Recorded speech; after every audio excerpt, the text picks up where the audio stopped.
morning, Dog Pound South campers. This is a pregame show for today's game, Browns at Lions. So, welcome to the Cleveland Browns Dog Pound South podcast. I'm your host, Steve Gill. I'll make this quick. I know everybody is still buzzing from yesterday if you're an Ohio State fan or an anti-Penn State fan. James Franklin just can't beat top 10 teams. I knew that when he was head coach at Vanderbilt. Um, so, all right, let's get into it. This is going to be a near impossible task for the Cleveland Browns. I'm just going to be honest. Right now, Detroit is clicking on all cylinders on offense. Jared Goff's passing percentage is 77%. They have an incredible wide receiver in Amon-Ra St. Brown. They have two exceptional running backs. They have tight end. There is a weakness, and I'll get to that in a minute. But I'm gonna compare it to the Ohio State Buckeyes going out and playing Washington. Washington had one of the best offenses in college football. And of course, the Buckeyes defense has been good, especially near the goal line. So I'm going to kind of compare it to that. That's kind of like what I'm thinking. But I'm going to start with the Browns offense. They've got to stretch the field. Right now, this 5 yards average on Flacco passing is not doing any good. Sure, they can, in the first game, they slowly work their way down the field. But now other teams' defenses, they're bringing the safeties up to cover the run. And the Browns just can't get the offense going. Plus, our tackles, let's face facts, they stink. I thought Cornelius Lucas would be better, but I got a feeling all this back and forth, he can't really find his groove because he hasn't been in one spot. It takes a while for an offensive line to mesh. And you keep moving him from left tackle, right tackle, right tackle, left tackle. So that is why Jack Conklin, I have not seen anything on Jack Conklin. I think it's going to come down to the last minute. He's going to go out onto the field like he did the last couple games. Well, he did a couple weeks ago, and see how it feels. I'm a little worried.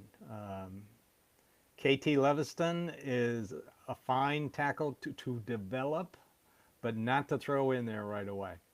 And believe me, Andrew Berry is trying to find a tackle in the trade market. But you got to have two to tango. And tackles just don't grow on trees. So that's the one thing. They got to get the running game going. The middle of the offensive line for the Browns played very well last week. And you finally started to see that late in the game when Quinshon Judkins had those two nice runs. So they've got to get the running game going. They get the running game going, the play action works. But they have to stretch the field. They've got to throw downfield. So the offensive line has to give them time. The running game has to work so the play action game will work. And they got to throw it downfield. I don't know why Detroit's linebacker, what's his name, Jack Clark?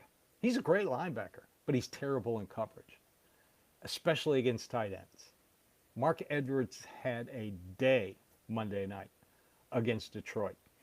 2 touchdown passes. He was the leading receiver for the Baltimore Ravens. If it works, keep it working. Browns have 2 excellent tight ends they can go to. So I'd like to see that. And they can stretch the field. Both Njoku and Fannin can stretch the field. Plus, Detroit's corners aren't that great. So they play a lot of man-to-man, cover one. So if you can get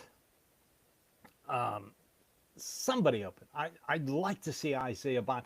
If you watched even though Flacco didn't see him last week, he is picking up the professional game a lot quicker than I thought he would. I mean, there was a couple times he was wide open. He got separation.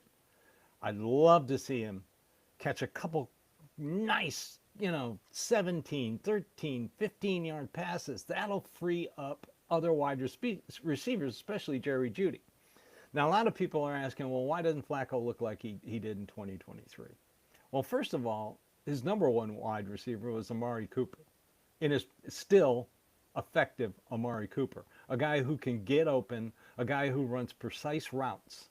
His second option was Elijah Moore. Now, a lot of Cleveland fans didn't like him, but his first year in 2023, he had his personal best. His second year in 2024, he outdid the year before with his personal best. And he is known for running precise routes and getting separation. That's what he had in 23. Now what has he got? He's got Jerry Jeudy, who they're taking away, and then Cedric Tillman, Isaiah Bond.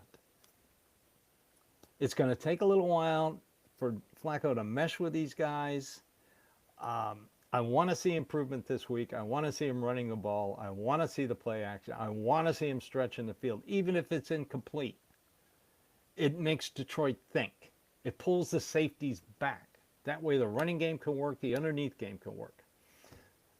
So I'd like to see the offense at least become average this week. That would help tremendously. Let's take a quick break. All right, let's talk defense versus a very good offense. First of all, I have not seen the injury report for Detroit. I know that Taylor Decker, their stud left tackle, is on the injured list. He's questionable. That would help. Penei Sewell, right tackle, is phenomenal. I mean, he's one of the best right tackles. But the interior of Detroit's offensive line, left guard Christian Mahogany, Graham Glasgow center, Tate Rutledge right guard, not that experienced. Like I wrote in my article, I want to see them pressure up the middle. Pressure, pressure, pressure. This will be a big game for Malik Collins, Aiden Huntington, and Mason Graham. So let's get some pressure. And like I said in my article, let's put Myles Garrett over the center a couple times. So let's see what happens. Now, if Taylor Decker isn't playing, then I expect, and has a backup in, I expect Myles Garrett to line up over him. The Browns' defensive line is playing fantastic. The front seven are playing fantastic. The line, Devin Bush is playing out of his mind. So is Carton Swetchinger, and so is Grant Delpit. Our problem is our third corner. As you probably saw yesterday, Cameron Mitchell is listed, is not playing. They called up two DBs. I wouldn't be surprised he's on the inactive again. They are trying to mix and match and find the solution to that corner slot. Here's what I would do. I would have Greg Newsome, and Jim Schwartz doesn't like to do this, but I would have him just follow St. Brown. That's it. Put him on St. Brown. Wherever St. Brown goes, Greg Newsome goes.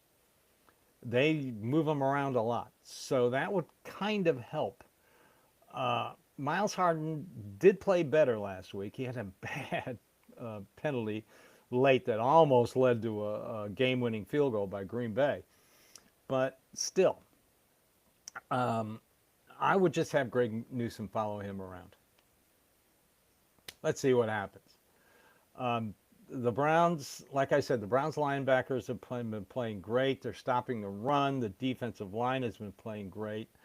You might see a little bit more Shelby Harris just to keep that rotation fresh, because they got to get in there and they got to get them. They got to stop the run. I know the offensive coordinator for the Lions kind of put some bulletin board material, and Jim Schwartz kind of poo-pooed it. But I believe, the defensive linemen, they kind of take that personally. We played some pretty good running games. I mean, we held Derrick Henry in check. Josh Jacobs has always killed this team in the past, and he only averaged 1.9 yards a carry against Green Bay. So, special teams, just keep doing what you're doing. I hope the Green Bay game carries over for special teams. They need them. They need all phases.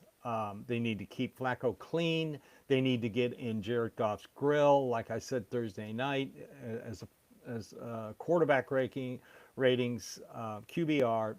He's number 2 when he's not pressured. He's number 26 when you pressure him. So pressure, pressure, pressure. Don't have to blitz as the Browns have been doing. They've been able to pressure with 4 and then bring the blitz at key times, but they've got to get into him. They got to pressure him. Let's make his day a miserable day like they did against Lamar Jackson and in the second half against Jordan Love. Let's make them feel the heat. All right, everybody. I hope you enjoyed the show. Samuel will be around for our post-game show. He does an excellent job. I can't believe this kid's just going to turn 18 next month. He has so much knowledge at that young age. He's like a Brown savant. So thanks for watching. Thanks for listening. Thanks for following. Thanks for subscribing. This has been the Cleveland Browns Dog Pound South pregame podcast brought to you by Hemisphere Coffee, where they shake the hands of the farmers. Everybody have a great day and go Browns.